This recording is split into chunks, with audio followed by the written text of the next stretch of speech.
It was a cold winter afternoon in Los Angeles. The cloudy sky threatened snow as Manny Pacquiao walked through downtown streets. Despite his beanie, sunglasses, and discreet jacket, his athletic posture made him stand out in the crowd. After meeting with sponsors about his upcoming fight, Manny decided to walk a few blocks before meeting his driver. He wanted to feel the pulse of the city, something rarely possible with his packed schedule of training, fights, and commercial commitments. As he passed through a rundown area, Manny noticed a man sitting on the sidewalk, huddled against the cold with a small improvised sign asking for help. Something about that face, worn by time and hardship, seemed strangely familiar. Manny slowed down, observing more carefully. Despite the unshaven beard and tattered clothes, he recognized those eyes. They were the same eyes that had once shone with enthusiasm as they both dreamed of the future in the Philippines. It was Ricardo, his childhood best friend, with whom he had spent countless hours training boxing in their makeshift ring of old ropes back in General Santos City. The recognition was mutual and instantaneous. Ricardo's eyes widened with surprise and disbelief at seeing his former childhood friend, now a world celebrity, standing before him on the cold sidewalk of Los Angeles. The two stared at each other, the contrast between their realities never more evident. Manny stood there as a world boxing champion, multi-millionaire, and global icon. Ricardo sat as a homeless man, struggling to survive day by day on the streets of a foreign city. Manny crouched down to Ricardo's level, ignoring curious glances from passers-by. The shame visible in Ricardo's eyes contrasted sharply with the genuine joy and concern in Manny's gaze. Childhood memories flowed between them without words. They recalled training together in General Santos City, sharing a single pair of boxing gloves, taking turns in improvised rounds. They remembered the promises made and dreams of becoming world champions together. Ricardo spoke with a choked voice about his journey. After Manny left to pursue his career, Ricardo had also tried professional boxing, showing early promise until a devastating shoulder injury ended his chances during what should have been his breakthrough fight. The injury required surgery he couldn't afford, leaving him with chronic pain and limited mobility in his right arm, a death sentence for a boxing career. Without education or connections to transition to training or management, Ricardo found himself adrift. Emigration to the United States seemed like a fresh start, hopes for treatment and new opportunities, but the reality proved harsh. Language barriers, lack of documentation, and discrimination relegated him to informal jobs: dishwasher, day laborer, nighttime janitor. The final blow came 3 years ago, a workplace accident at a construction site where he had been hired off the books. With no insurance or workers' compensation, medical bills depleted his savings. With no support network, he joined the ranks of the homeless in Los Angeles. At 45, Ricardo survived on handouts and occasional jobs, following Manny's success through store window televisions and discarded newspapers.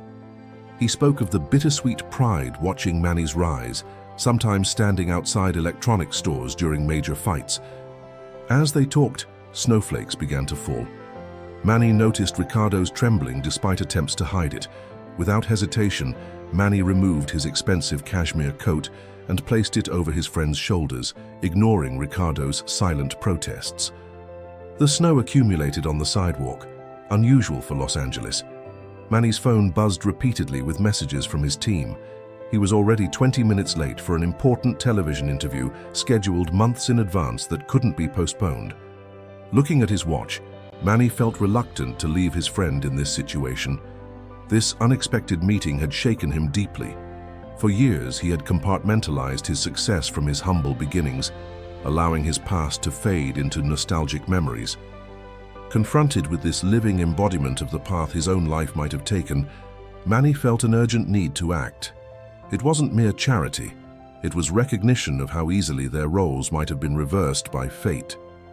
Manny retrieved a business card from his pocket. Not his public contact information, but his private card with his personal assistant's direct number, reserved for family and close associates. With firm insistence, he pressed it into Ricardo's reluctant hand, along with the hotel name where he was staying. Manny extracted a promise from Ricardo to meet him the following morning at 9. Before rising to leave, Manny pressed all the cash he carried, several $100s in crisp bills, into his friend's hands. For Manny, the amount was trivial. For Ricardo, it represented more money than he had held at once in years. As his SUV pulled alongside the curb, Manny departed reluctantly. Throughout his television interview that night, viewers noticed something unusual about the normally charismatic boxer. Though he answered questions politely, there was a distraction in his gaze. Questions about his next opponent seemed to reach him from a great distance. The host attributed this to pre-fight focus, but in reality, Manny's thoughts remained on the sidewalk with Ricardo. The next morning brought anxiety and subsequent disappointment. Manny waited in the lobby of the luxurious Millennium Hotel for hours, but Ricardo never appeared. As minutes passed, concern turned to certainty. He needed to find his friend. Against all advice from his security team, Manny took to the streets of Los Angeles, determined to locate Ricardo. He returned to their meeting spot but found no trace of him. The next days became a tireless search between unavoidable career commitments. Manny visited shelters, distributed photos, offered rewards for information, and hired private investigators. The story leaked to media despite discretion efforts. Paparazzi photos emerged of the boxing champion in unexpected neighborhoods, speaking with homeless individuals. Speculation ran wild. Was this for a documentary, a charity initiative, a publicity stunt? Manny's publicist released a terse statement about a personal matter and requested privacy, which only intensified public curiosity. Ricardo struggled internally. The money Manny had given him, $600 in crisp bills, remained almost untouched, secured in an inner pocket of his clothes. This windfall triggered complex emotions. Part of Ricardo saw practical opportunities: a motel room, decent clothes for job interviews, a prepaid phone. Combined with Manny's offered assistance, it represented a potential turning point, a doorway back to the world he had lost. Yet darker forces pulled against these considerations. Years of homelessness had corroded his self-image and belief in his own worthiness. The money and Manny's kindness awakened painful awareness of all he had lost, all the ways he had failed. Most painful was facing Manny as an equal, accepting help from the friend who had achieved everything they once dreamed of together. It wasn't jealousy. Ricardo felt genuine pride in Manny's accomplishments. It was shame, pure and paralyzing. For 2 days, Ricardo wandered farther from his usual places, sleeping in unfamiliar doorways, avoiding areas where Manny might search. He saw news coverage on public televisions, photos of Manny in homeless encampments, headlines speculating about his activities. On the third night, Ricardo found himself in a small public library that served as an unofficial day shelter. As closing time approached, he noticed a job listing for a boxing gym seeking cleaning staff. No experience required. That night, sleeping under a highway overpass, Ricardo made his decision. Using some of Manny's money, he purchased basic toiletries. In a public restroom, he shaved his beard, washed thoroughly, and combed his hair. The next morning, he bought simple but clean clothes from a thrift store and navigated public transportation to the Millennium Hotel, fighting the urge to turn back with each passing block. Ricardo's arrival at the prestigious Millennium Hotel created an immediate stir. Despite his efforts to clean up, the contrast between his modest appearance and the opulent surroundings was stark. Security personnel noticed him immediately. When Ricardo approached the front desk, asking to see Manny Pacquiao, the receptionist's expression shifted from professional courtesy to skepticism. His request was met with polite but firm resistance. Without an appointment or Manny's card, his claims seemed implausible. What began as a simple inquiry escalated into an uncomfortable confrontation. A security manager was called, questions became pointed, and Ricardo found himself being guided toward the exit. Years of street survival had taught him when to retreat. The elevator doors opened, and Manny emerged in workout clothes, returning from training. The timing seemed orchestrated by fate. A moment earlier or later, and they would have missed each other entirely. Recognition was immediate. Without hesitation, Manny crossed the lobby and embraced Ricardo warmly. Staff and guests watched in astonishment, as the boxing champion greeted the man they were about to escort out as a dear friend. In the privacy of the presidential suite, with its panoramic views and luxurious furnishings, Ricardo finally opened up completely. The words came haltingly at first, then faster, like a dam breaking. He spoke of his promising start in boxing, the devastating injury, surgeries he couldn't afford, and the spiral of depression that followed. He described turning to alcohol to numb both physical and emotional pain, and the loss of his modest savings.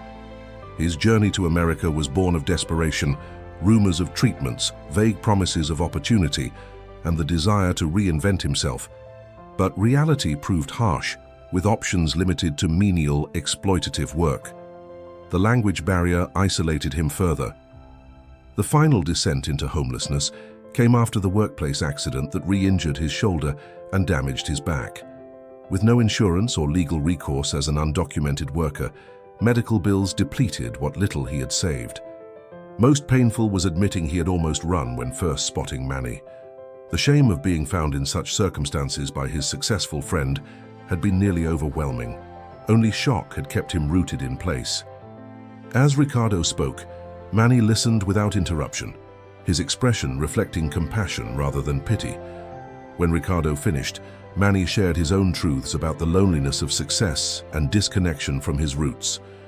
Manny revealed his struggles with wealth and celebrity temptations, gambling, infidelities in earlier years, periods of spiritual emptiness despite material abundance. He spoke of victories that felt hollow and achievements bringing less satisfaction than expected. His most difficult admission was that as his star rose, he had allowed connections to his past to weaken, including friends like Ricardo, who had been formative in his early years. Ricardo firmly rejected any suggestion that Manny bore responsibility for his situation. Each man makes his own choices and faces his own challenges, he insisted. Ricardo acknowledged his own missteps, the pride preventing him from seeking help earlier, periods of self-pity, and times he chose temporary escape through alcohol. This exchange of truths formed a bridge across the years and circumstances separating them. By the time they noticed the changing light outside, a foundation had been rebuilt, not their carefree friendship of youth, but something more mature, tested by life's harshest realities. The days following their reunion marked the beginning of Ricardo's transformation. Manny's approach wasn't impulsive charity, but a considered partnership respecting Ricardo's dignity while addressing practical needs. First came stability. Manny arranged a comfortable one-bedroom apartment in a modest but safe building near his training center. The lease was paid for 1 year, providing security without creating permanent dependency. Medical care followed housing. After years without proper treatment, Ricardo's shoulder injury had deteriorated significantly. Manny arranged comprehensive care with top specialists. The diagnosis was sobering, damage too extensive for full recovery. But proper treatment could improve function and reduce pain. With secure housing and medical care underway, Ricardo's physical transformation began. Regular meals restored lost weight, while access to proper facilities allowed him to reclaim basic dignities. Dental care addressed years of neglect. New clothing helped complete the external change. The more profound aspect addressed Ricardo's need for purpose. Through careful conversation, Manny identified where Ricardo's talents might still find expression despite physical limitations. The injury had ended his fighting career, but his boxing knowledge, teaching ability, and empathy remained intact. Manny had established a foundation operating youth programs in underserved communities, including boxing for at-risk teens. After observing Ricardo's interactions with young boxers, Manny proposed he join as a technical assistant. Ricardo initially hesitated, insecure after years of homelessness eroding his confidence. The thought of guiding impressionable youth triggered fears about his worthiness as a role model. Who was he to guide others when his own life had veered so far off course? Manny's belief remained unshaken. He arranged for Ricardo to observe classes first, then gradually assist experienced coaches. The environment was supportive rather than pressured, allowing Ricardo to rediscover dormant skills. Most surprising was Ricardo's natural connection with the most troubled teens in the program, young people from difficult backgrounds with foster care, gang involvement, poverty, and family trauma. Many had joined as a last resort before juvenile detention. With these challenging youth, Ricardo found unexpected resonance. Something in his demeanor communicated authentic understanding of struggle. He approached them without judgment or condescension, with patience born of hard lessons. A breakthrough came with Javier, a 16-year-old with gang affiliations who joined through a court diversion program. Initially hostile, Javier challenged every instruction and tested every boundary.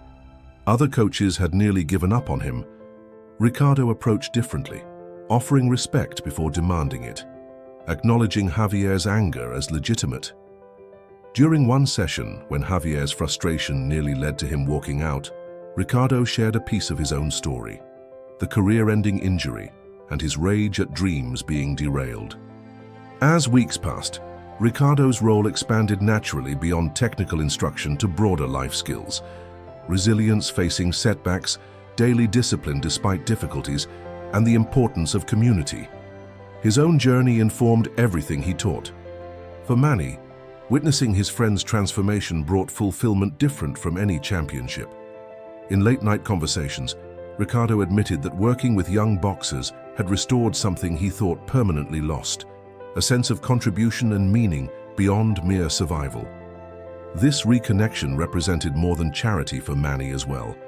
As his career ascended, he had experienced growing disconnection from his origins. In Ricardo, Manny found a tether to his true self, the hungry, determined boy from General Santos City who fought his way up through sheer will. Here was someone who knew him before fame, wealth, and global adulation. Someone who remembered him missing punches, making mistakes, showing fear. Someone for whom he could be Manny rather than the brand Pacquiao. 6 months into his new life, Ricardo experienced a serious setback when progress with his shoulder treatment plateaued. Specialists confirmed certain movements would likely never fully recover. This medical reality triggered renewed grief for his lost potential as a boxer. The psychological impact of such dramatic life changes surfaced. The transition from survival mode to stability created space for emotional processing that had been impossible during his years of homelessness. Nightmares disrupted his sleep. Flashbacks to traumatic street experiences intruded during waking hours, and anxiety about his future persisted despite improved circumstances. Most dangerous was the whisper of unworthiness that still lived in Ricardo's mind. These internal struggles culminated when Ricardo disappeared for 3 days without warning. His apartment was found empty, his phone unanswered. Manny, deeply concerned, mobilized resources to find him, fearing the worst. Ricardo was eventually located in a rundown neighborhood, intoxicated and in company of individuals from his homeless period. The alcohol, avoided since beginning recovery, had provided temporary escape from the overwhelming pressure of transformation. The moment of finding was painful for both men. Ricardo was consumed by shame at what he perceived as confirmation of his weakness. Manny questioned whether his help had been sufficient, whether he had underestimated the trauma's depth. Manny's reaction defied Ricardo's expectations. Where Ricardo anticipated disappointment or anger, he encountered steadfast compassion. With quiet dignity, Manny helped his disoriented friend into the car, speaking not of failure, but of the strength needed to begin again. The incident became a turning point. Recognizing the need for more comprehensive support, Manny arranged for Ricardo to work with a trauma specialist, experienced with formerly homeless individuals. The therapist helped Ricardo understand that his setback wasn't a character flaw, but a predictable response to profound changes. Through therapy, Ricardo began addressing deeper wounds. The lost identity after his career-ending injury, eroded self-worth during street years, and complex emotions surrounding his friendship with Manny. The therapy provided essential tools for managing overwhelming emotions. Manny joined several therapy sessions, not to monitor Ricardo, but to better understand how to support his recovery. This willingness to engage at such a deep level, to make himself vulnerable alongside his friend, strengthened their bond. Ricardo's return to the youth program presented another challenge. Though Manny had protected his privacy, explaining his absence as health-related, Ricardo feared staff and young boxers would see through the excuse, damaging his credibility as a mentor. The response surprised him. Rather than judgment, he encountered relief at his return. For these young people, many with inconsistent adult presence throughout their lives, the fact that Ricardo came back mattered more than his temporary absence. The resistant teen who had been Ricardo's breakthrough case approached after class with awkward concern, asking simply if he was okay now. The genuine worry in the boy's eyes affected Ricardo deeply. His role in these young lives carried responsibilities transcending personal struggles. A crucial moment came when Javier won his first match in an amateur tournament, a victory more meaningful because of obstacles overcome, not just in the ring but in his personal life, recently removing himself from gang involvement at significant personal risk. After the win, Javier sought out Ricardo rather than the head coach. The look of admiration and gratitude as he thanked Ricardo for believing in him when others had given up was a revelation. Ricardo understood his life story, including failures, held value.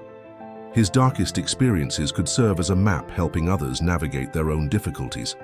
This realization accelerated Ricardo's healing. His focus shifted from personal recovery to how his experiences could benefit others. He began developing a specialized curriculum, addressing mental resilience alongside physical training. Manny faced criticism from unexpected quarters. His financial advisors questioned the wisdom of what they saw as an open-ended commitment with no apparent public relations benefit.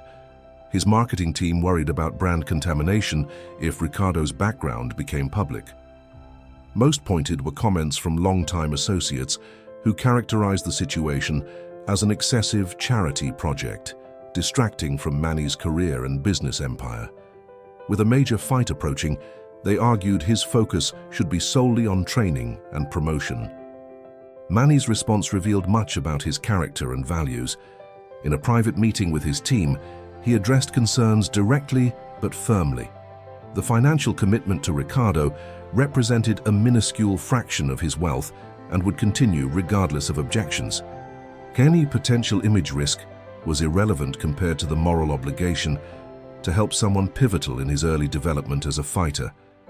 Most importantly, Manny clarified, his loyalty would always prioritize people who had been part of his journey before fame and fortune. 1 year after their chance encounter, the transformation in both men's lives was profound. The anniversary had been privately marked on both calendars, a personal milestone more meaningful than many public achievements they had celebrated. The timing coincided with preparations for one of the most significant fights of Manny's later career, a championship defense against a younger challenger many analysts considered the toughest test of his enduring skills. Media attention was intense, with daily press conferences. At the main press event, filled with journalists from around the world, Manny surprised everyone with an unexpected announcement. After addressing standard questions about training and strategy, he signaled for Ricardo to join him at the podium. Whispers began immediately as Ricardo, now healthy and well-dressed but unknown to sports media, took his place beside the champion. With cameras flashing, Manny formally introduced Ricardo as the newest official member of his technical team, responsible for strategic planning. What followed was an unplanned moment of public storytelling. With natural eloquence, Manny shared their shared history, childhood friendship in the Philippines, early training together, and divergent paths. Without sensationalizing Ricardo's struggles, he acknowledged the difficult journey and their unexpected reunion. Most compelling was Manny's description of Ricardo's contribution to his current preparation.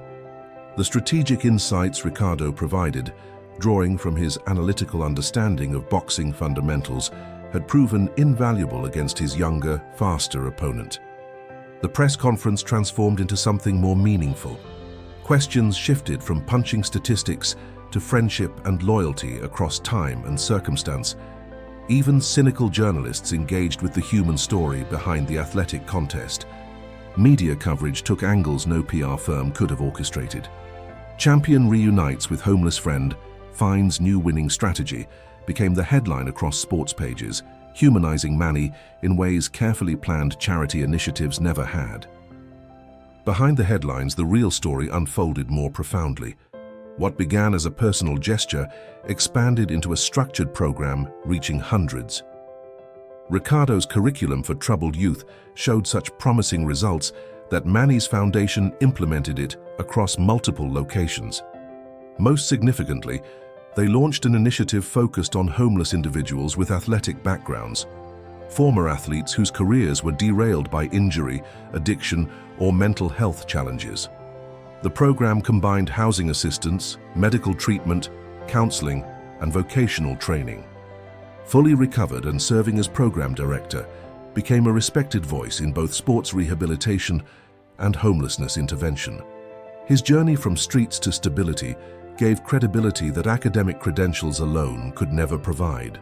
The partnership evolved into something neither could have anticipated. Manny provided financial resources and public platform, while Ricardo contributed lived experience and specialized knowledge. Together, they addressed a previously overlooked intersection of sports, injury, and homelessness. Ricardo's personal life had stabilized completely. He rented his own apartment without subsidy, maintained a meaningful social circle, and had begun a cautious romantic relationship with a counselor met through his work. The haunted look in his eyes had been replaced by calm confidence. Two had been transformed. In Ricardo, he had rediscovered something essential: friendship based not on what he could provide, but on shared history and genuine understanding. This reconnection with his roots affected other aspects of his life, bringing a groundedness his achievements alone never provided. On the championship fight night, a symbolic gesture captured their journey's essence. In the dressing room amid pre-fight tension, Manny requested something unprecedented. Before the official hand wrapping by his longtime trainer, he asked Ricardo to perform a preliminary wrapping. This gesture carried profound significance in boxing culture. Hand wrapping is an act of deep trust, traditionally reserved for the trainer most responsible for a fighter's development.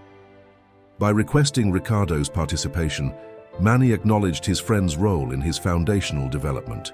With careful precision, Ricardo wrapped the champion's hands with techniques they had practiced as boys when they shared a single roll of hand wraps between them. No words were exchanged, none were necessary. As arena lights dimmed for the main event, with 20,000 fans creating a wall of sound, the two friends shared a final silent moment before Manny entered the spotlight. A lifetime of experiences, shared and separate, triumphant and tragic, passed between them in that glance.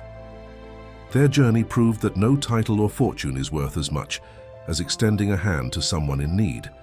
And sometimes the true champion is not the one who wins the belt, but the one who helps another rise when everyone else has given up.